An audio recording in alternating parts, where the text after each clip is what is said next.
Welcome to Scale Her Up, the Female Entrepreneurs Show with me, Brenda Hector. I'm a business growth specialist, helping business owners to develop themselves and grow their businesses so they can achieve their goals and enjoy the lifestyle they dream of. I'm on a mission to revolutionise the entrepreneurial landscape for women in business. In every episode, I interview someone who has an inspiring story or some great advice for women aiming to start or scale their businesses.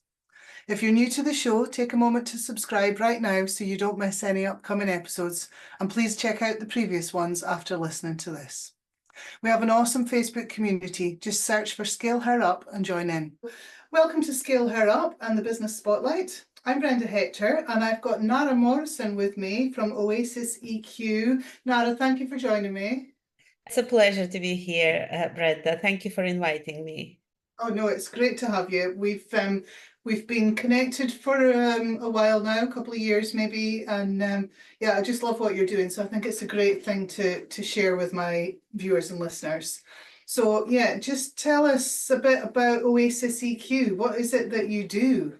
So what I do is it started as a psychotherapy. I was working with people individually, one-to-one, and helping them with mental health issues, things that could be distressful, etc., supporting people. And then I realized that there are lots of things, yes, there are traumas, etc., but there are lots of things that resonated with me from the point of view of how our attitudes towards stress and stress management, and that was quite an interesting topic for me. So I went into that and started studying more about stress management and became stress coach. So I work with people doing stress coaching and stress management, and then of course, imposter syndrome was like going in front of people or going even talking to people was a nightmare.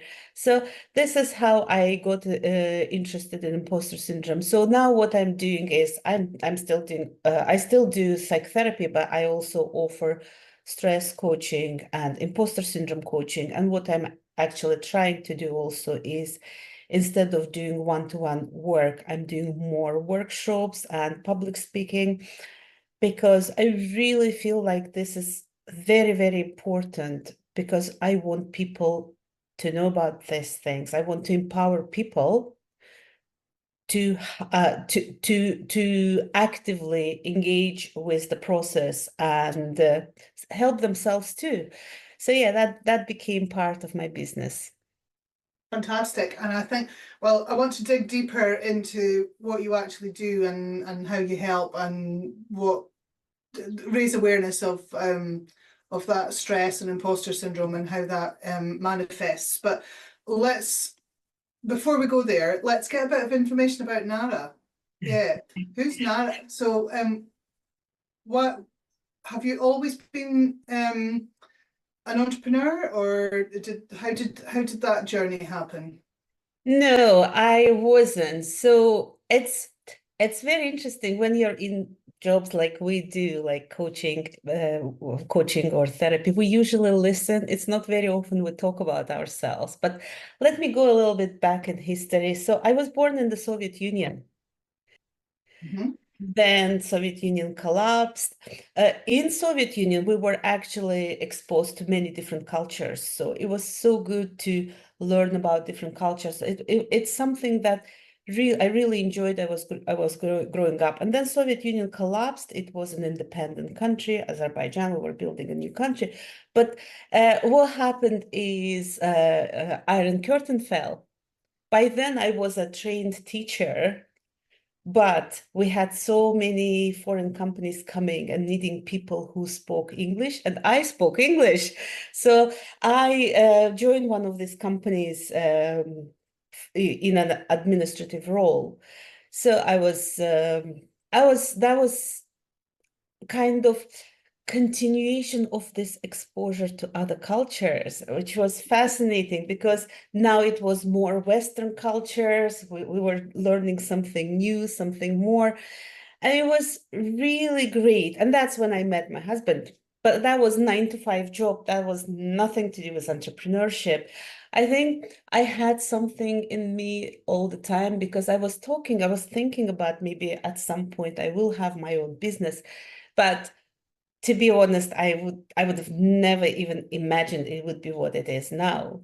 So after I got married, we still stayed in Azerbaijan for another couple of years, and then we decided it was time to move here, and we came, and I have been living in Scotland for about 20 years, and I've made it my home. It is home now. So, and probably I'm not the only person who complains about the weather, but I think that's one thing Well, I'm you all don't need to be a foreigner to complain about the weather. that's it. So I am practically local. So, but what happened then when I came here, I was really bored in terms of I was a workaholic. And suddenly I don't work. Let's just get settled. Let's get a house. Let's have a family, children, etc. And I was feeling like something is, it wasn't even being bored. It was something is missing. Unfulfilled. Yes, exactly. So what I did, I've always been interested in psychology. So what I did is like while I had a baby, while I was raising kids, I thought I will just do course here, course there, just to learn more about psychology. And then I ended up with a whole degree. And that's when I knew that I want to help people. So like going back in history, we experienced wars in the country, part of the family were refugees, supporting them, etc. And I knew that this is what I want to do. I want to help people. So after I graduated, there was this moment when, well, even when I was studying towards graduation, there was this moment when I met with a friend who is luckily a psychologist. She looked at me and said, "You cannot continue like this." And I didn't realize until that moment how close I was to the stage of burnout. So I was volunteering, I was working, I had young family, a baby and a toddler. I had obviously home to look after, and I also wanted to have a good social life. So all together, and at some point she said, "You cannot continue like that." I think that was the moment when I realized what I'm doing to myself, and the moment when stress management, learning about stress management, etc., became so important. So I kind of feel like I turned my life at that point, and I knew exactly what I'm going to do. So my next step was doing postgrad degree in counseling and psychotherapy. And when I went into it, I knew that I was going to have my own business. I was going to have my private practice, and I am going to help people. The idea was that I'm going into business, I will become established and start earning money so that I can offer either low-cost counseling or even going to organization charities and volunteering for them, supporting people, so that I can continue earning money. We'll have bills. At the same time, I can go and help those who actually cannot afford this. So that's just a brief story of me.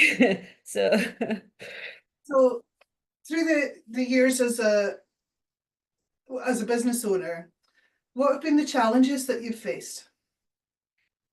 I think challenges are actually about how, so which steps do you make? I know we have Business Gateway and all that, and they're great with giving information, but sometimes you stop and feels like, where do I turn? Who are the people I need to speak to? Who are the people who can give me advice? And also, is this the best advice? Other things are, do we have enough support? As someone who came to live here, I hardly knew anyone. I've great circle of friends, but when you're establishing your own business, it's also about making sure that you have this life-work balance, Mhm. which is a very tricky thing. I can mention it a bit later about work-life balance, but also making sure that everything is okay. I didn't feel like I can sacrifice the quality of life that my children had, and just go into business and doing things. I couldn't do that. So I think the fact that my husband was quite supportive of this was very helpful. But also I feel like what was missing, but I managed to do that, is getting a circle of people around me who are actually knowledgeable, but also supportive. People who don't need to give you any advice. You can just come and say, oh, you know what happened today? I don't know what to do about it. But they will just sit there and listen. They will just offer you a couple. It's like these things seem so simple, and sometimes we take them for granted. But when you're starting a business and when there is no one around, It's lonely, isn't it's it? very lonely, it's very isolating. It's not easy. And then this fear of failure, Mhm. what ifs, they are they actually can slow you down so much. They can not only slow you down, they can close the door in front of you. It's like you will just sit and do nothing. So overcoming those difficulties, those thoughts, it takes time, it takes energy, it takes a lot of support. I I am just lucky that I have people around me who I can turn to. But also, like, it's hard work. It's not like you just go into the street and meet people. It's a lot of work, and I am actually very grateful for having people around me. Yes. So I'm listening to what you're saying there. It's difficult to make decisions, to know what to do. It's difficult to know who to ask. There's fear of failure. Did you have imposter syndrome? Oh, yes. So let me tell you a story. So 10 years ago, 2014, I am a hub coordinator for British Psychological Society. And what I do is I organize events, hub events, meetings, networking events for psychologists. So 2014, my very first one, I've invited this person who is a psychologist. I didn't even know that, but he's a well-known psychologist, well-known person in Aberdeen, in Scotland, in Europe, and in the States. And suddenly I realized I'm standing next to him, introducing him to the audience of psychologists. Brenda, this feeling I had was unimaginable. It's just like all I wanted is for the ground to open and swallow me. The shame, it's like, what am I doing here? What am I doing here? How can I stand next to someone? And this someone has years and years of experience. I'm just a graduate. So how can I stand next to someone and introduce him? How do I even dare? So, and this, the all the symptoms of stress, anxiety, pumping heart, and sweating, and all of that. You know what happened then? I pretended that I wasn't well and spent most of the evening outside. I was recovering from cold, so I had a bit of cough, but I did exaggerate. Now looking back, it's like, how silly was that? But that was imposter syndrome. Who am I to stand next to that person? I mean, you used the words yourself there just now. I picked up on it. I was just a graduate. I was just a Yeah, graduate. just Yeah, yeah. exactly. Exactly. So, but at that point, I didn't realize how I see myself, my competence is affecting how I project myself around, and how I feel like I projected my own feelings, emotions on the people around me, and I thought everybody's judging me. Everybody's going to point fingers at me and say, oh, you don't belong here, go away. Why are we listening to you? So yeah, that was one of those situations. I can't say I am completely imposter syndrome free. I actually think that what the work I'm doing, and the work I've done a lot of work on myself, but I'm also doing a lot of work with my clients.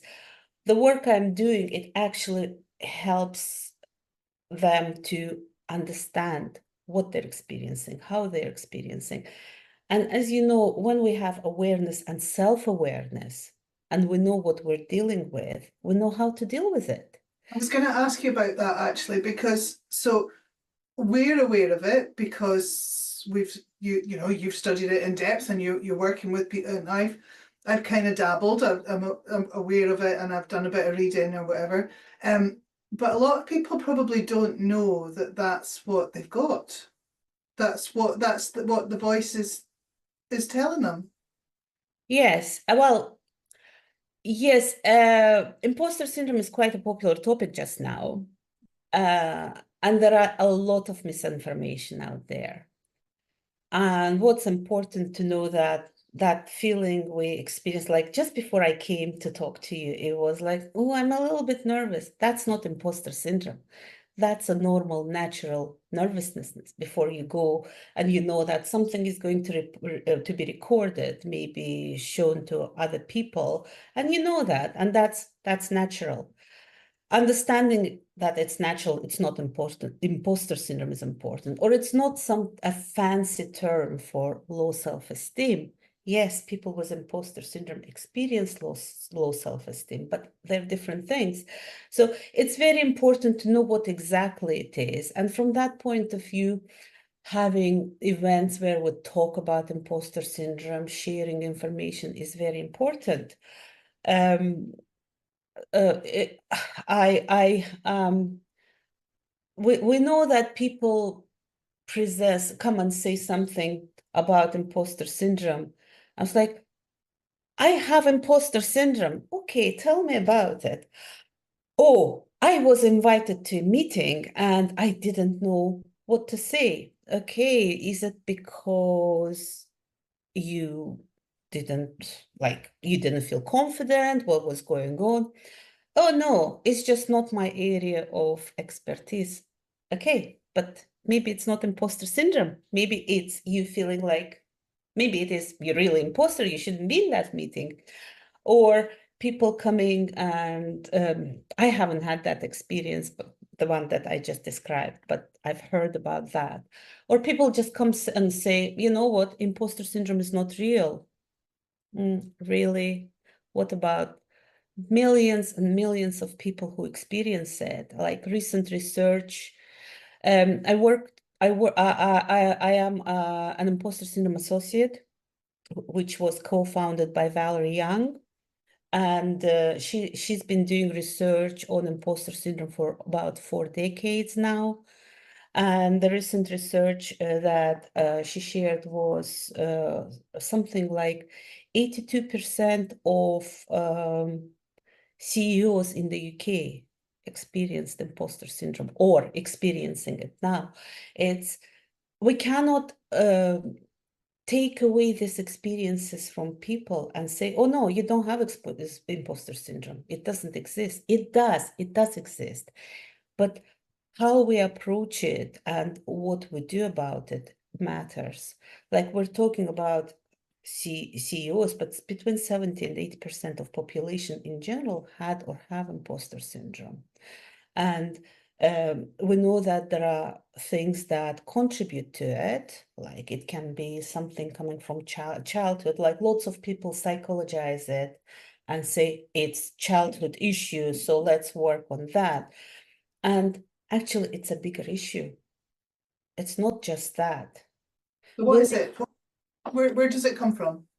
Okay, it can be something that comes from childhood, like for example, my parents, they were amazing people, kindest people in the world, but when it came to learning, I had to be the top of the class, always. There was no flexibility at all. So imagine like my son is just got his exam results for Nat 5. And I imagine myself in that situation. All A's, 1B. My parents would have said, what's that B doing there? Why did you get B? All A's are forgotten. So, and as children, what we internalize that unless we're perfect, we're not good enough. And this kind of feelings, and there are lots of things that can happen in childhood that can contribute to imposter syndrome triggers at later life when we enter our adult life.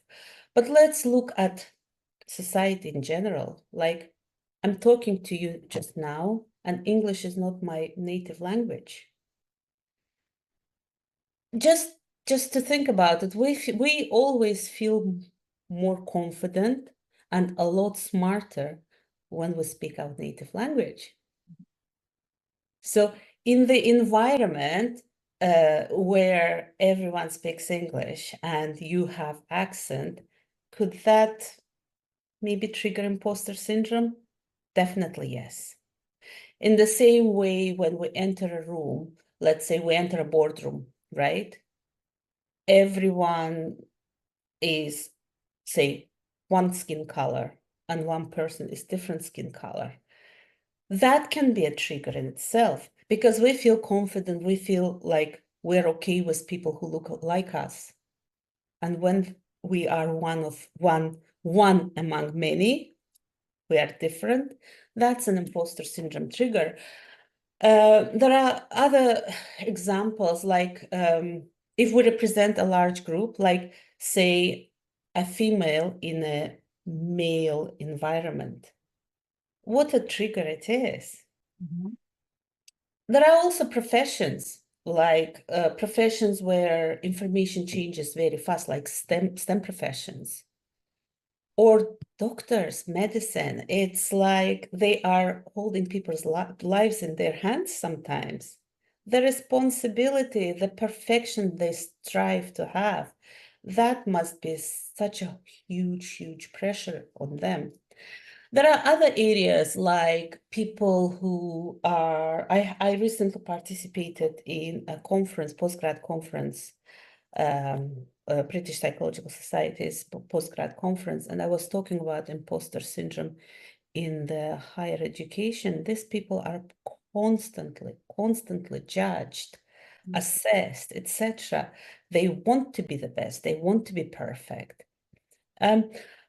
People in arts, they're as good as their latest review is. So there are so many societal contributions to imposter syndrome. And if we do not consider all those and only psychologize it, we're not going to overcome imposter syndrome at all.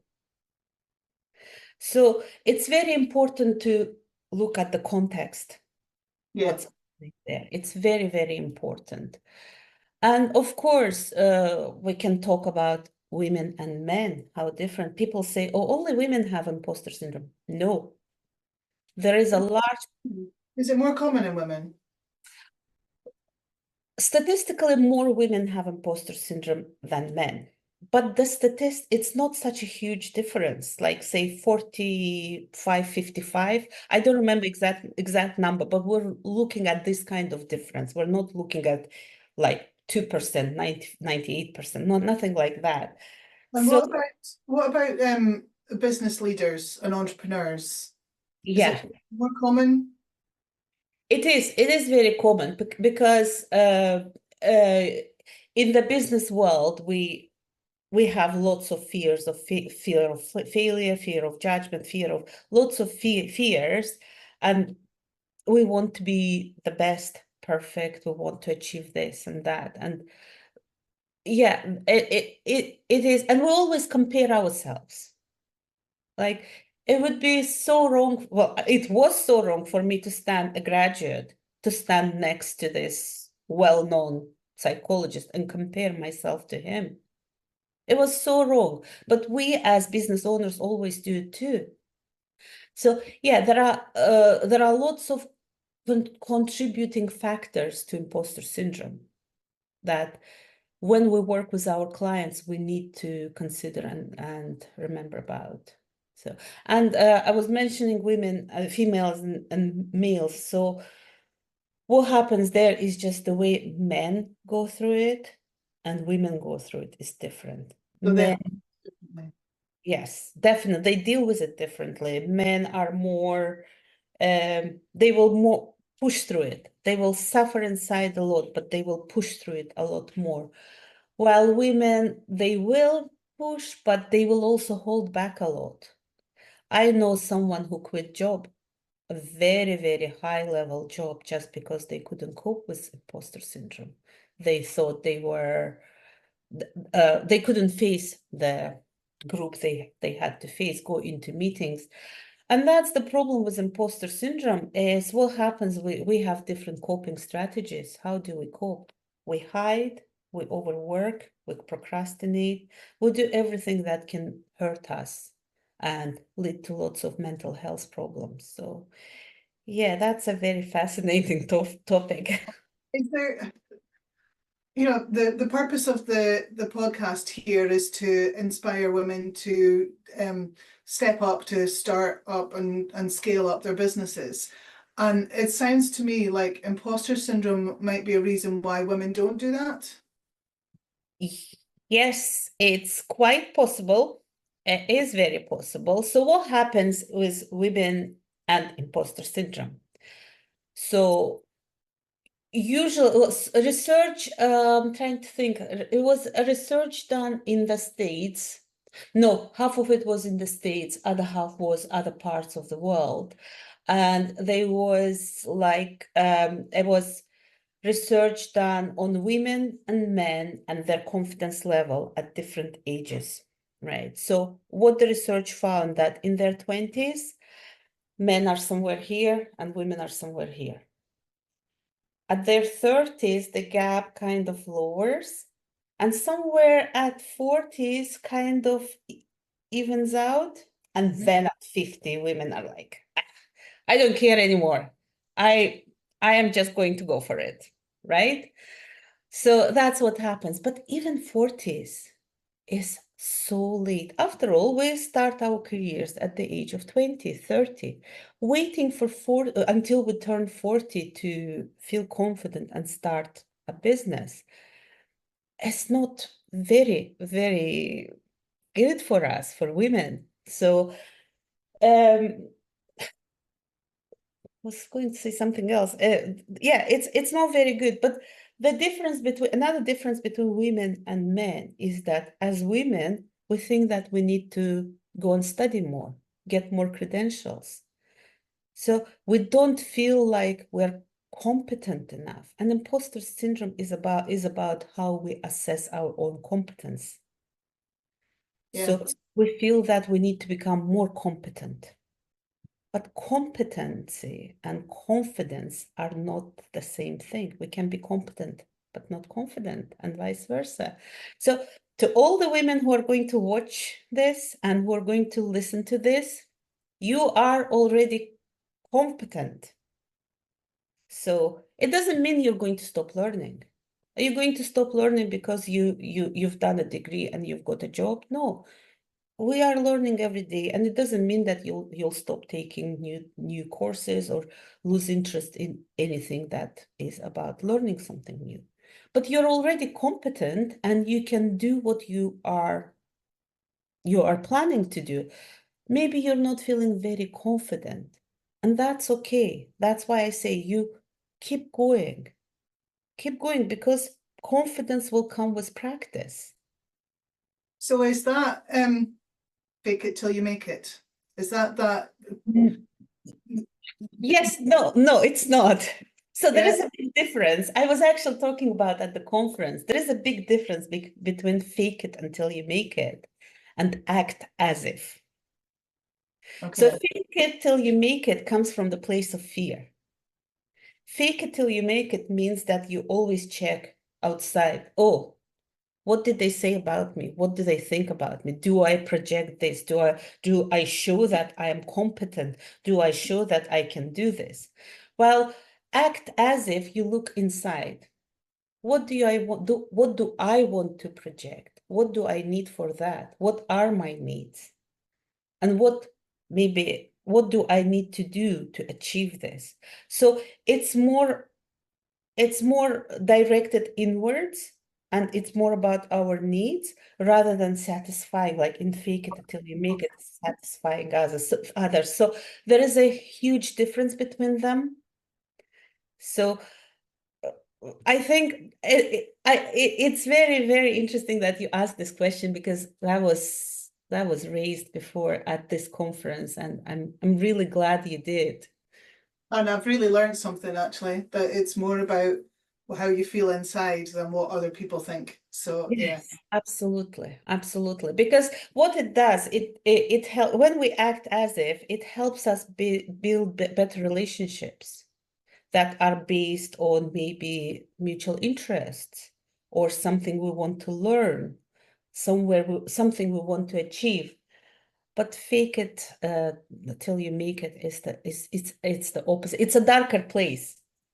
Yes. And I've heard some people having not an idol, but somebody that they're aspiring to be like, and so they ask themselves, what would that person do in this situation or in this? Is that acting as if? Yes, it's almost like you want to be a better version of yourself, and you think that this is that person. It's almost like internalizing that, and it can be that. Yeah, I've never thought about it, to be honest, but yeah, it can be something like that. It's fascinating. We could talk about it all day. But I want to ask some more questions of Nara, actually. Sure. So, you just explained your very interesting path to Aberdeen and everything, and your the life that you had as you were growing up. And a question that I often ask my interviewees is if you could go back and give a piece of advice to your 18-year-old self, and I think this is particularly interesting for us as mums of teenagers, thinking about how we were at that age and how now watching our children. So maybe we've got an extra insight on the advice we would give. But if you could go back to 18-year-old Nara, what would you say to her? I would probably say be patient, be curious, and trust the process.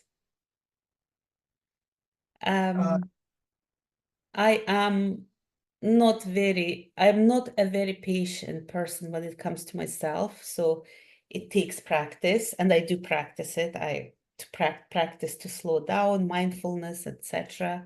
I do all of that. I went through a period, especially when things were difficult, when I just completely closed down to everything around. So being curious and nurturing that curiosity is very important, because that helps learn a lot about ourselves and people around us. And of course, something I say all the time now, since I started my private practice, since I started training to become a mental health specialist, is trust the process, because we get there at the end. We do. Just believe in yourself and trust the process. Brilliant. I'm thinking it's possibly a similar advice that you would give to someone thinking of starting or scaling their business. Oh, absolutely. Absolutely.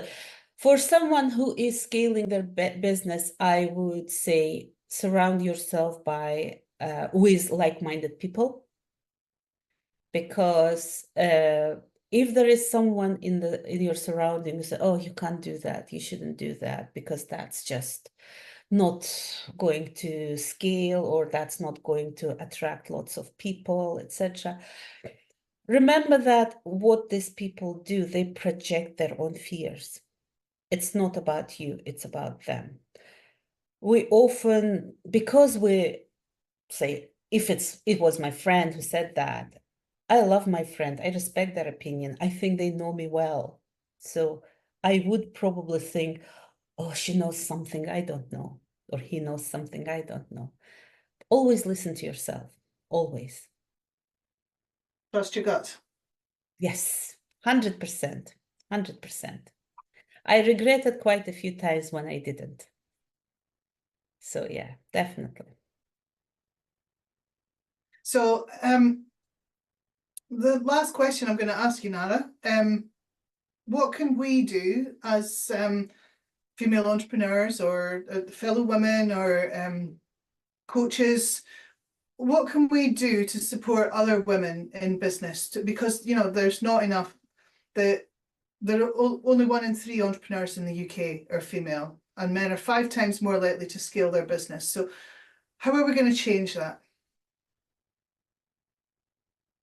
I think we need to make sure that we support each other, and we need to do it in a very, very smart way by, well, I like that we have so many women's group now, but it's not enough just get together, talk about things. We need to start maybe doing some projects together, doing things together. I actually feel like we didn't touch on this today, but a big part of me is community development and developing community where even simple things like sharing information, knowing that someone is doing something new, like what you're doing, like you sharing information. I actually love your idea of book club. I know I never attended because time never works for me, but I just love that people can come and talk about ideas, share their feelings about reflect on what they read, but that's so important for connection. So yeah. And we don't just talk about the books. Yeah, we'll talk about politics, we'll talk about holidays, we'll talk about cake, a bit of learning about people as well. Yeah, that's brilliant, and that's how communities can be built. That's just one Connection. way of doing that. Yeah. Yeah. Nara, it's been an absolute pleasure to have you on Scale Her Up today. Thank you very much for your time. Oh, thank you so much. It was such a pleasure being here and talking about my favorite topics. And thank you for inviting me. Thank you so much. Well, I really, really appreciate you. Thank you. Thanks for listening to Scale Her Up, the Female Entrepreneurs Show. Don't forget to subscribe so you don't miss any future episodes, and join our Facebook community at Scale Her Up. Please connect with me, Brenda Hector, on social media and drop me a message to let me know how you're enjoying the podcasts, or even better, pop up a review. I'll finish by reminding you that only 1 in 3 UK entrepreneurs are female, and men are 5 times more likely to scale their business to over 1 million in turnover than women are.